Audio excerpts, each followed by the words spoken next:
Dear students, आज की class में हम पढ़ेंगे पेसा एक्ट के बारे में, जिसका मतलब है panchayat extension to schedule area act. This was brought in 1996. The aim of this act was primarily to change and to modify the local institutional governance in tribal areas which falls under. अभी तक 10 राज्य को include किया गया है, तो वहाँ पे जो ट्राइबल पॉपुलेशन है उनके लिए जो स्थानीय प्रशासन होगा उसमें बदलाव लाने की बात कहता है ये एक्ट. इस एक्ट के बैकग्राउंड को अगर हम देखें तो this was a time when liberalization has already begun in India. Liberalization policy has already taken up. There was change in foreign direct investment laws, so there was investment coming from the multinational companies in India.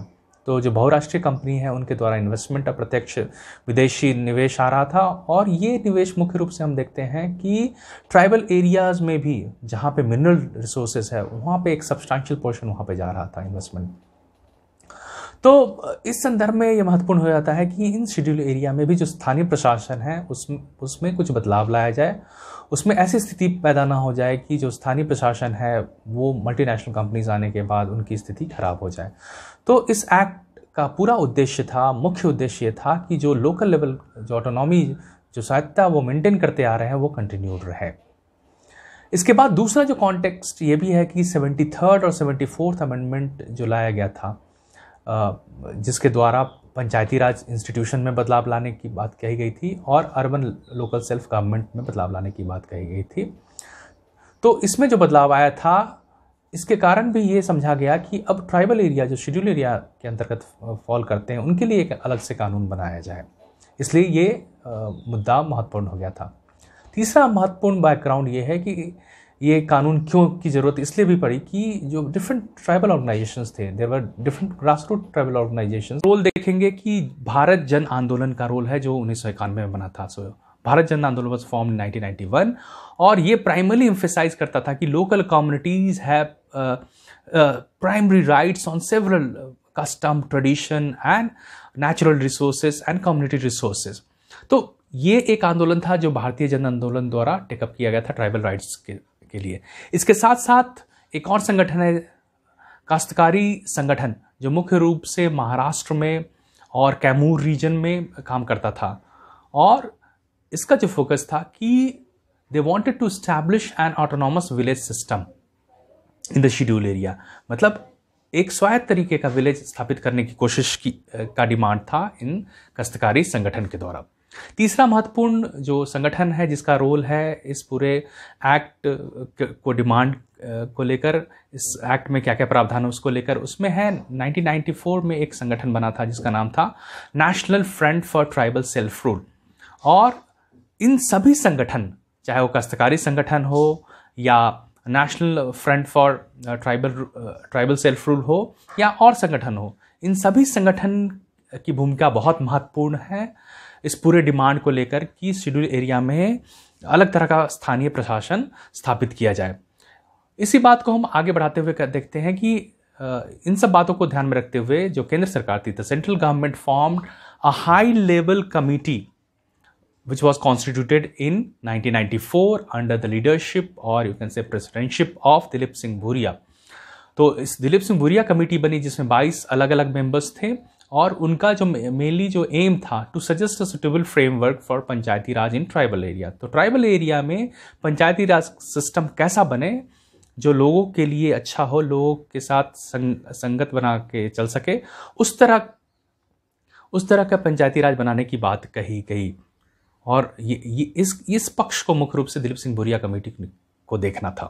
तो Dilip Singh Bhuria committee अपने report में बहुत सारी बातों की चर्चा करते हैं. कुछ संक्षेप में हम लोग समझने की कोशिश करेंगे कि कौन सी बात को ये ध्यान में रखते हैं. वो ट्राइबल की स्थिति को बताते हुए कहते हैं कि there has been harmonious relationship between tribal and nature, है ना. हमें ट्राइबल और मेनली जो फॉरेस्ट लैंड है और जो एनवायरनमेंट है उनको हम कन्फ्लिक्ट के रूप में देखते हैं, लेकिन ऐसा नहीं है. दिलीप सिंह भूरिया कमेटी कहती है, और कहती है कि एक बहुत बड़ा मॉडल है सस्टेनेबल डेवलपमेंट का, सतत विकास का एक बहुत बड़ा मॉडल है जो ट्राइबल और फॉरेस्ट और जो रिलेशनशिप है नेचर के साथ, ट्राइबल और नेचर का. इसके साथ साथ वो कहते हैं कि प्रॉब्लम कहाँ आती है, प्रॉब्लम आती है कि because of influx of outside population, जो बाहर से जो नॉन ट्राइबल पॉपुलेशन की एंट्री ट्राइबल एरिया में होती है, उससे परिस्थिति खराब होती है। इसके साथ साथ वो कहते हैं कि संविधान में जो प्रावधान कुछ किए गए वो कुछ एफर्ट थे जो ट्राइबल की स्थिति को सुधार में लाई जाए, जिसमें से वो आर्टिकल 39 का मेंशन करते हैं, और इसके साथ साथ अलग directive principle of state policy की बात करते हैं जो ट्राइबल की स्थिति सुधार करने में महत्वपूर्ण भूमिका निभा रही है। लेकिन कहते हैं इनके साथ साथ क्या समस्या होती है कि over the decades tribal have been dispossessed of their natural and economic resources, जो उनकी जो नेचुरल रिसोर्सेज हैं, जंगल जमीन, जल जंगल जमीन की जो बात है, उनसे कहीं ना कहीं वो दरकिनार कर दिए जाते हैं। तो ये समस्या दिलीप सिंह भुरिया कमेटी में दर्शाया जाता है। This point of land, forest and water has been brought because the tribal have been dispossessed of these rights which they had traditionally possessed. So why this happens? He says that primarily the politico-bureaucratic apparatus had failed in its endeavor. मतलब जो प्रशासनिक अधिकारी हैं और जो राजनीति है वो पूरी तरह से जितने भी एफर्ट किए गए हैं, जितने भी ट्राइबल की स्थिति में सुधार लाने के एफर्ट किए गए, उसको फेल करता है। इसलिए अब ज़रूरत है कि to formulate a program which suits them and implement them for their own benefits. तो अब ऐसे प्रोग्राम बनाने की ज़रूरत है, ऐसी योजना बनाने की ज़रूरत है जो उनकी स्थिति में सुधार लाए और वो उनके भलाई के लिए हो। अब इसी कमेटी के रिकमेंडेशन के साथ हम देखते हैं कि पेसा एक्ट आता है, और ये एप्लीकेबल कहाँ होता है? ये एप्लीकेबल होता है 10 स्टेट्स विद शेड्यूल एरिया। तो जो 5th शेड्यूल एरिया है, जो 10 अलग अलग राज्य हैं जहाँ पे शेड्यूल एरिया हम देखते हैं, वो है आंध्र प्रदेश, तेलंगाना, छत्तीसगढ़, गुजरात, हिमाचल प्रदेश, झारखंड, महाराष्ट्र, मध्य प्रदेश, उड़ीसा एंड राजस्थान। ये 10 अलग अलग राज्य है जहाँ पे ये एक्ट लागू होगा। And most of the north eastern states under the 6th schedule area are not covered under PESA. PESA act के अंतर्गत जो 6th शेड्यूल, जिसके बारे में हम चर्चा पहले भी किए हैं, पहले के वीडियो में किया है, तो उसको आप देख सकते हैं। तो वहाँ पे जो प्रावधान है वो है ऑटोनॉमस काउंसिल का प्रावधान है। ठीक है, तो ऑटोनॉमस काउंसिल का प्रावधान है और उसके अंतर्गत उनका स्वशासन चलता है, स्थानीय प्रशासन चलता है। तो ये cover mainly 5th schedule area में जो रीजन आते हैं, जो 10 अलग अलग राज्य आते हैं, उसकी बात करता है। अब हम आते हैं कि ऑब्जेक्टिव की तरफ, कि इसका मुख्य उद्देश्य क्या है इस एक्ट का। इस एक्ट का मुख्य उद्देश्य है, इन 4 बिंदुओं से हम समझ सकते हैं। इसके अलावा और भी इसके मोटो हैं, एम है, लेकिन ये 4 बिंदु महत्वपूर्ण हैं, जिसमें कहा गया है कि self rule of tribal population, gram sabha nucleus of all activities, preserve the tradition and custom of tribal communities and administrative framework consistent with the traditional practices. तो पहली जो बात कही गई है कि सेल्फ रूल, स्वायत्त तरीके से स्वयं शासन करें ट्राइबल पॉपुलेशन। इसके साथ साथ है कि ग्राम सभा की महत्वपूर्ण भूमिका होगी, जिसमें सभी लोगों का डायरेक्ट पार्टिसिपेशन होगा। तो ग्राम सभा मुख्य जो केंद्र है वो ग्राम सभा होगा। इसके साथ साथ वो अपनी जो परंपरागत ट्रेडिशन है, कस्टम है, उसको भी प्रिजर्व करेंगे, संरक्षित करेंगे। और जो प्रशासनिक ढांचा है जो बनाया जा रहा है, प्रशासनिक ढांचा इन सब रीजन में, वो जो उनकी परंपरागत जो तौर तरीके हैं उनके साथ सामंजस्य स्थापित करेंगे। तो ये 4 अलग अलग ऑब्जेक्टिव इस एक्ट में कहा गया है। इसके साथ साथ अब हम आते हैं प्रोविजन ऑफ द एक्ट, और प्रोविजन क्या प्रावधान इस एक्ट के अंतर्गत किया गया है। तो सबसे पहले हम देखेंगे कि इस एक्ट के अंतर्गत जो मुख्य भूमिका दी गई है, central role has been given to village and gram sabha. तो ग्राम सभा और विलेज को बहुत महत्वपूर्ण भूमिका इस एक्ट के अंतर्गत दी गई है। अगर हम पेसा एक्ट को कंपेयर करते हैं पंचायती राज एक्ट जो 73rd अमेंडमेंट के द्वारा लाया गया था, तो उसमें देखते हैं कि जो ग्राम सभा का कॉन्सेप्ट है, तो वहां पे जो महत्वपूर्ण भूमिका जो दी गई है वो है कि इलेक्टेड ग्राम पंचायत, उनको महत्वपूर्ण भूमिका दी गई है। लेकिन हम पेसा एक्ट के अंतर्गत देखते हैं तो महत्वपूर्ण भूमिका किसको दी गई है? ग्राम सभा को दी गई है। उनको बहुत सारे कार्य के लिए महत्वपूर्ण भूमिका दी गई है। अब हम आते हैं कॉन्सेप्ट ऑफ विलेज को, क्योंकि इस एक्ट के अंतर्गत विलेज को महत्वपूर्ण भूमिका दी गई है, साथ साथ ग्राम सभा को महत्वपूर्ण भूमिका दी गई है। तो विलेज का कॉन्सेप्ट क्या है? तो विलेज इसके लिए पेसा एक्ट के अंतर्गत is a fundamental unit of governance, मतलब शासन का मौलिक इकाई है। और ये क्या है? It is a habit, it can be a habitation, a group of habitation. तो ये कॉन्सेप्ट दिया गया है विलेज के बारे में पेसा एक्ट के अंतर्गत। अगर हम कंपेयर करें पेसा एक्ट के विलेज के आइडिया को और पंचायती राज के विलेज के आइडिया को, तो हम देखते हैं कि जो पेसा एक्ट के अंदर जो विलेज का कॉन्सेप्ट है वो प्राइमरली स्मॉल इन साइज है और कॉम्पैक्ट है। अगर हम कंपेयर करते हैं पंचायती राज सिस्टम में जो विलेज का कॉन्सेप्ट है वो ब्रॉडर है, जिसमें बहुत सारे विलेज कॉन्स्टिट्यूट कर सकते हैं, नंबर ऑफ हैबिटेशन ज़्यादा हो सकता है। तो ये मेजर प्राइम डिफरेंस है पंचायती राज एक्ट और जो पेसा एक्ट के अंतर्गत विलेज का कॉन्सेप्ट है। अब हम आते हैं ग्राम सभा के कॉन्सेप्ट को, जो महत्वपूर्ण है पेसा एक्ट के अंतर्गत, जिसका महत्वपूर्ण रोल है पेसा एक्ट के अंतर्गत। तो every village shall have a gram sabha according to this PESA Act, consisting of person whose names are included in electoral rolls for the panchayat at village level। इसका सिंपल मतलब यह है कि सभी गांवों में ग्राम सभा होगी और इसमें वो सारे व्यक्ति होंगे जिनका नाम इलेक्टोरल रोल में है, ठीक है। और ये काफ़ी कॉम्पैक्ट होगा, जहाँ पे फेस टू फेस इंटरेक्शन एक दूसरे लोग से आसानी से संभव हो पाएगा। अगर हम कंपेयर करें पंचायती राज एक्ट से, तो वहाँ पे जो कॉन्सेप्ट है ग्राम सभा का वो है कि ग्राम पंचायत ग्राम sabha is spread over a vast area of various revenue villages and numerous habitation.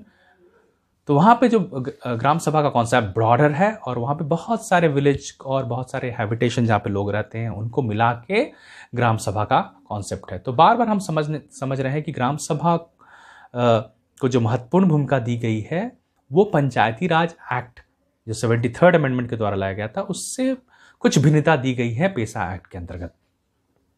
अब हम आते हैं ग्राम सभा की भूमिका की ओर। द ग्राम सभा रोल एंड फंक्शन। तो क्या रोल एंड फंक्शंस हैं?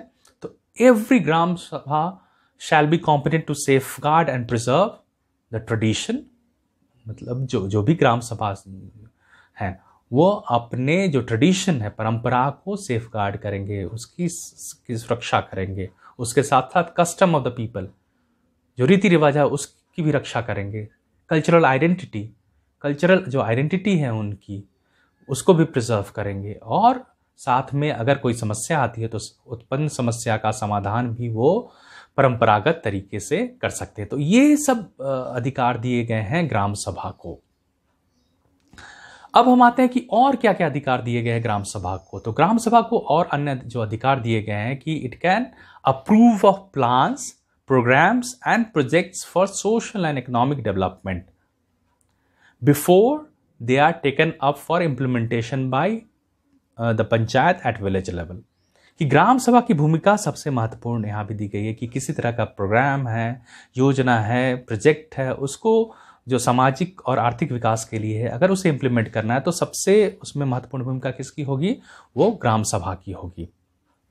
तो इसमें और जो बात का इसी को अगर हम एक्सप्लेन आगे करते हैं कि 29 subjects listed in the 11th schedule to the constitution by 73rd amendment which are to be transferred and implemented by panchayat means gram panchayat, panchayat samiti and zila parishad are to be approved by gram sabha. तो ग्राम सभा की स्वीकृति महत्वपूर्ण होगी। अगर जो 29 अलग अलग सब्जेक्ट जो इम्प्लीमेंट अगर करना है तो उसमें भी ग्राम सभा की महत्वपूर्ण भूमिका होगी। और विदाउट ग्राम सभा के अप्रूवल के ये सब पॉलिसी इम्प्लीमेंट करना मुश्किल होगा या नहीं किया जाएगा। अब दूसरा जो महत्वपूर्ण फंक्शन हम अब आते हैं कि ग्राम सभा के जो दूसरा जो महत्वपूर्ण फंक्शन है वह कि every gram sabha shall be responsible for the identification और selection of person as beneficiary under the poverty alleviation and other programmes. अब ग्राम सभा की दूसरी जो महत्वपूर्ण भूमिका होगी कि वो आइडेंटिफाई करेगा, सुनिश्चित करेगा और सेलेक्ट करेगा उन सब लोगों को जो बेनिफिशियरी हो, जो फ़ायदे उठाएंगे, जो अलग अलग जो प्रोग्राम्स गवर्नमेंट के द्वारा चलाए जाते हैं, जो गरीबी उन्मूलन जो अलग अलग प्रोग्राम चलाया जाता है या अलग तरह के और भी प्रोग्राम चलाए जाते हैं, उसमें कौन लोग बेनिफिशियरी होंगे उसका पूरा लेखा जोखा कौन तैयार करता है? वो ग्राम सभा तैयार करेगा।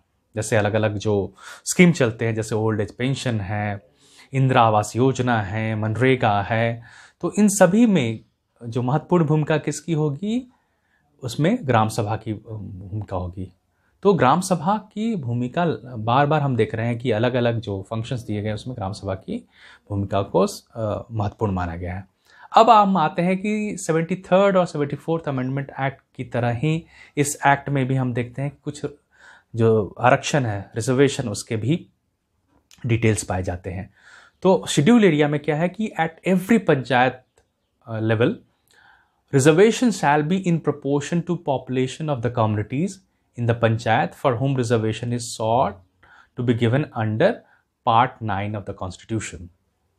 ठीक है, तो सभी पंचायत में क्या होगा? रिजर्वेशन प्रोपोर्शन टू पॉपुलेशन होगा, जो उनके समुदाय का पॉपुलेशन है उसके आधार पे, जो जिसकी चर्चा पार्ट 9 ऑफ द कॉन्स्टिट्यूशन में किया गया है, जिसका वीडियो हम अलग से बनाए हैं।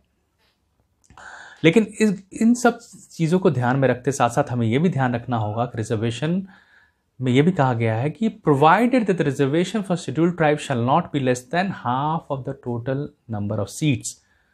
ये मुख्य रूप से आपको ध्यान रखना होगा, ये शेड्यूल एरिया के लिए कहा गया कि शेड्यूल एरिया में ये ध्यान रखना होगा कि जो रिजर्वेशन दिया जाएगा, वो जो शेड्यूल ट्राइब को दिया जाएगा, वो हाफ, जो टोटल नंबर ऑफ सीट्स है उससे हाफ से कम नहीं होना चाहिए, है ना, मतलब हाफ होना चाहिए, not less than half of the total number of seats. ये शेड्यूल एरिया की बात की जा रही है मुख्य रूप से। और इसमें यह भी कहा गया कि शेड्यूल एरिया में यह भी ध्यान रखना होगा कि all seats of chairperson of panchayat at all levels shall be reserve for schedule tribe.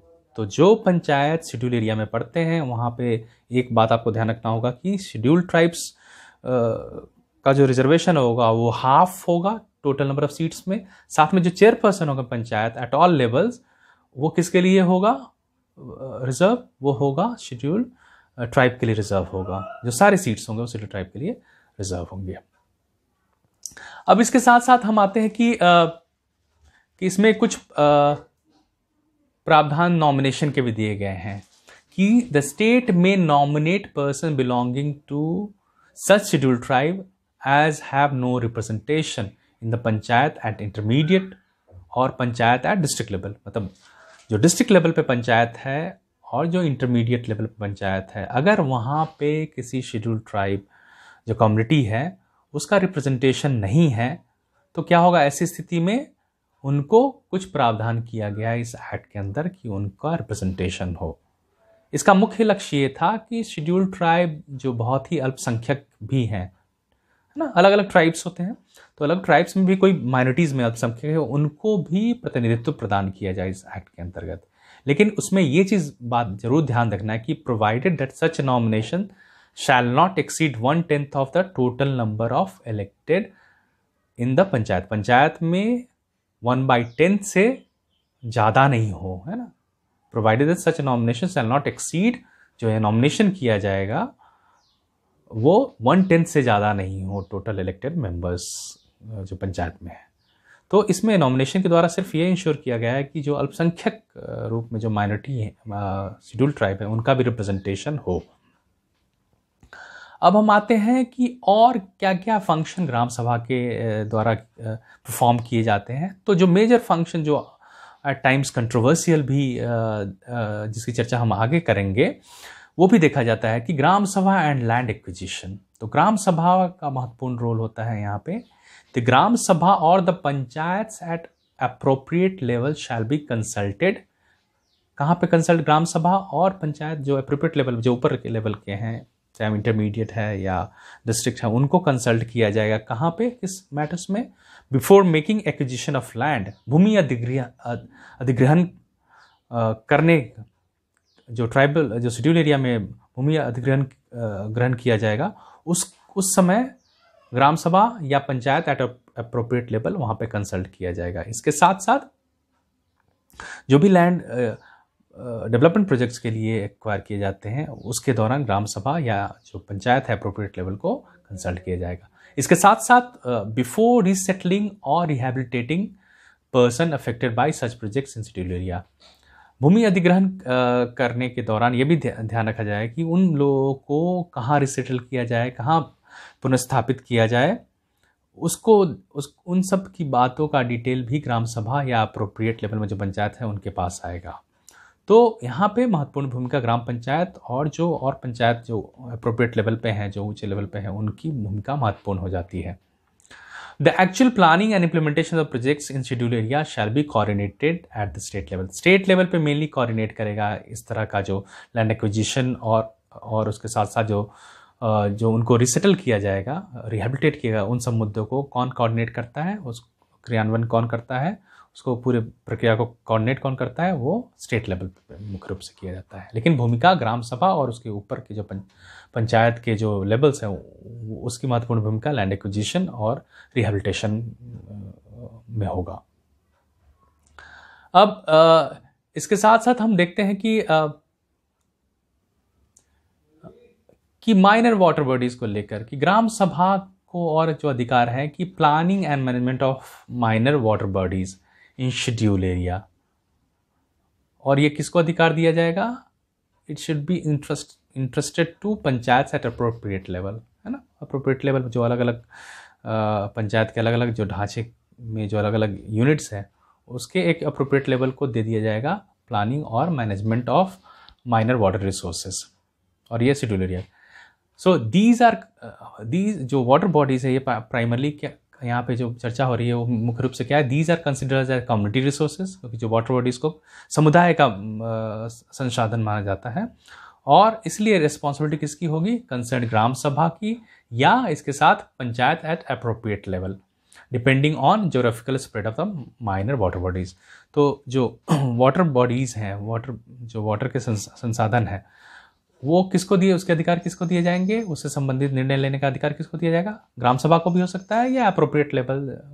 ये डिपेंड करेगा कि उसका स्प्रेड कितना है ना, माइनर वाटर बॉडीज कहाँ तक फैला हुआ है, वो उस चीज़ों को ध्यान रखा कि एक गांव तक सीमित है या एक गांव से ज़्यादा सीमित है। तो if geographical area is restricted to PESA village then gram sabha shall be interested with responsibility कि एक विलेज तक सीमित है तो ग्राम सभा निर्णय लेने में सक्षम होगा। लेकिन इससे ज़्यादा है तो उसके लिए कहा गया कि अप्रोप्रिएट मैकेनिज्म बनाया जाएगा जिसके थ्रू ये डिसाइड किया जाएगा कि ये किसके अधिकार के अंतर्गत आएगा।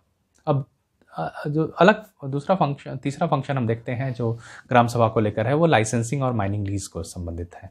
इसमें रिकमेंडेशन ऑफ ग्राम सभा और panchayat at appropriate level shall be made mandatory prior to the grant of prospective licence और mining lease for mineral resources in schedule area. इसमें कहा गया कि शेड्यूल एरिया में अगर माइनिंग का जो इशू है उससे संबंधित लीज किसी कंपनी को दी जाती है, किसी एंटिटी को दी जाती है, तो इस तरह के जो फैसले होंगे इसका जो रिकमेंडेशन है वो कौन देगा? ग्राम सभा देगा। लेकिन सिर्फ ग्राम सभा नहीं, इसके साथ साथ ये भी कहा गया है कि पंचायत एट अप्रोप्रिएट लेवल, जो अलग अलग लेवल्स हैं पंचायत के, वो भी इसका निर्धारण कर सकता है। The prior recommendation of gram sabha or the panchayat at appropriate level shall be made mandatory for grant of concession for exploitation of minor mineral by auction। इसका सिंपल मतलब है कि जो भी इस तरह के मिनरल संबंधित जो भी ऑक्शन किए जाएंगे उसमें महत्वपूर्ण भूमिका ग्राम सभा या अप्रोप्रिएट पंचायत की होगी। अब हम आते हैं कि और क्या क्या फंक्शन परफॉर्म किए जाएंगे ग्राम सभा और अप्रोप्रिएट जो लेवल्स हैं पंचायत के उसके द्वारा। तो वो फंक्शन करेगी और ये काम क्या होगा? स्टेट लेजिस्लेचर का, कि स्टेट लेजिस्लेचर ये इंश्योर करेगा कि पंचायत या जो eight appropriate level and gram सभा को ये अधिकार दिए जाए कि वो क्या क्या कर सकती है, कि the power to enforce prohibition or to regulate or restrict the sale and consumption of any intoxicant, किसी प्रकार के मद्य को और इंटॉक्सिकेटिंग सब्सटेंस का जो सेल है या कंजम्पशन है ना, उसको बेचना और कंज्यूम करने से संबंधित जो अधिकार है वो किसको दिए जाए? ग्राम सभा को दिए जाए, ये या अप्रोप्रिएट लेवल ऑफ पंचायत को दिए जाए। ये कौन डिसाइड करेगा? ये राज्य निर्धारित करेंगे, है ना। तो राज्य को इस तरह के कानून बना देने होंगे। और उसके बाद क्या है कि अगर किस तरह का और भी कानून राज्य में अगर चल रहा है तो वो कानून इन सब रीजन पे मान्य नहीं होगा, है ना। अगर राज्य अलग कानून चला रही है तो इसमें यह अधिकार है इन ग्राम सभा को या पंचायत अप्रोप्रिएट लेवल को कि ये अलग तरह के कानून बना सकते हैं जो राज्य से डिफरेंट हो। तो ये प्राइमरी ट्रेडिशन को, उनके परंपरा को ध्यान में रखते हुए ये चीज़ कहा गया है कि वो यहाँ पे डिफर भी कर सकते हैं स्टेट से, एक बार स्टेट अगर कानून बना देता है तो।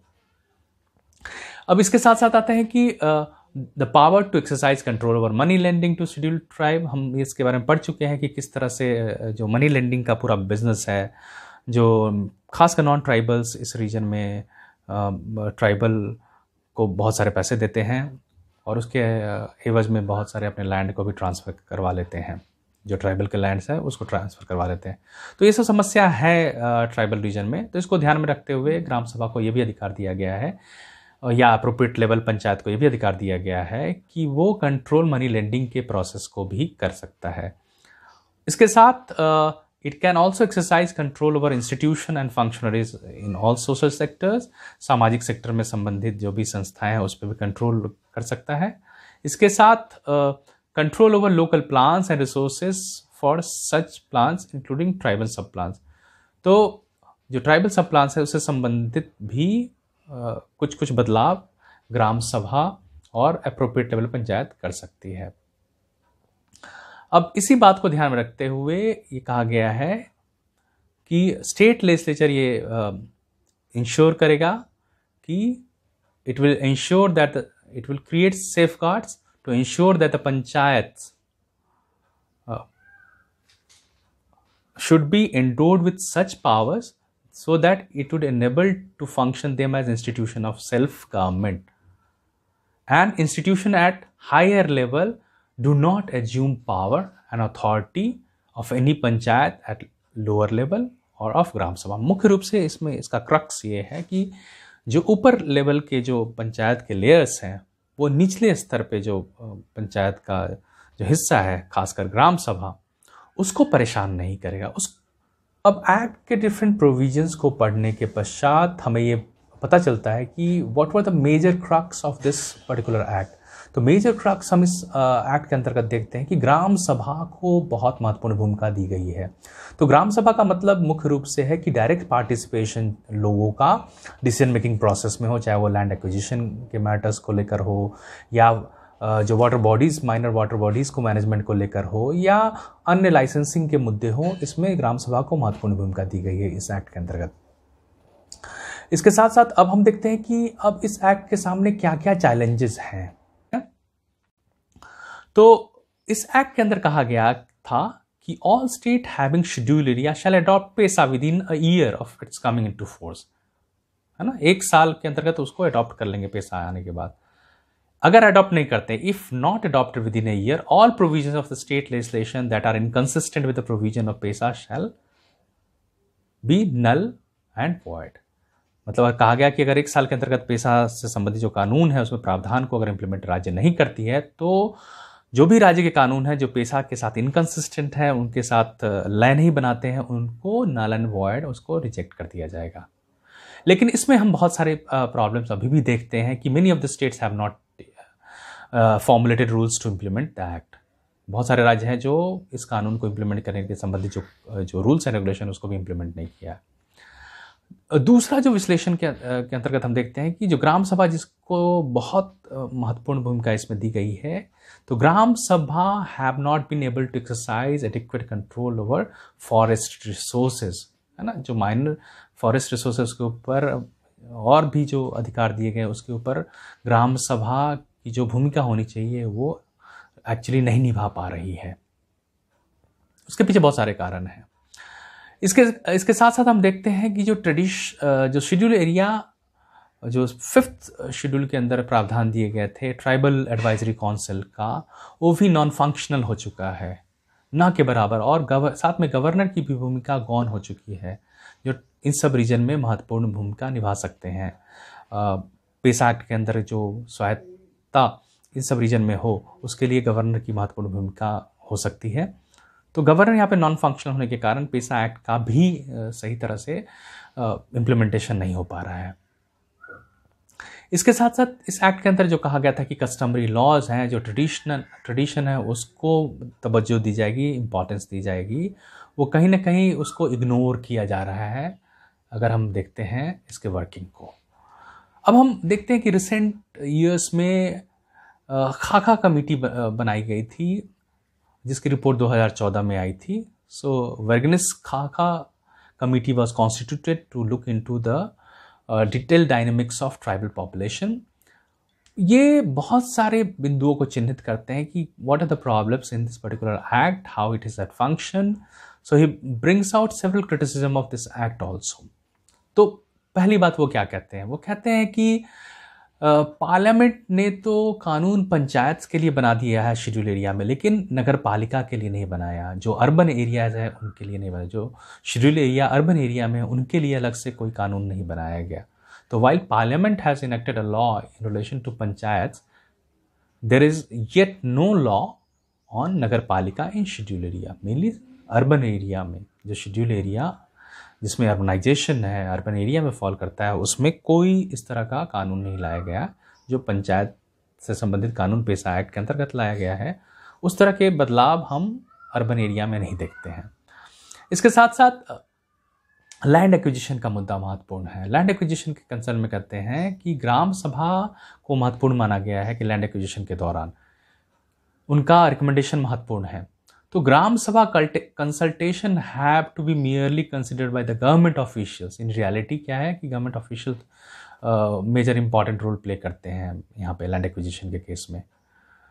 दो consideration is mandatory, the choice of words indicate that the final say rest with the land acquisition officer and not the gram sabha. तो लैंड एक्विजिशन ऑफिसर महत्वपूर्ण भूमिका रोल प्ले कर रही है लैंड एक्विजिशन के मैटर पे, ग्राम सभा नहीं। तो ये प्रॉब्लमेटिक एस्पेक्ट है जो इस एक्ट के अंतर्गत के इम्प्लीमेंटेशन के दौरान हम देखते हैं। इसके साथ साथ जो रेजोल्यूशन भी ग्राम सभा लैंड एक्विजिशन से संबंधित पास अगर करती है, पारित करती है, तो वो भी एट टाइम्स फॉर्ज्ड, उसको भी गलत रेजोल्यूशन फॉर्ज करके जो माफिया हैं वहाँ पे वो फॉर्ज करते हैं बड़ी बड़ी कंपनी के लिए।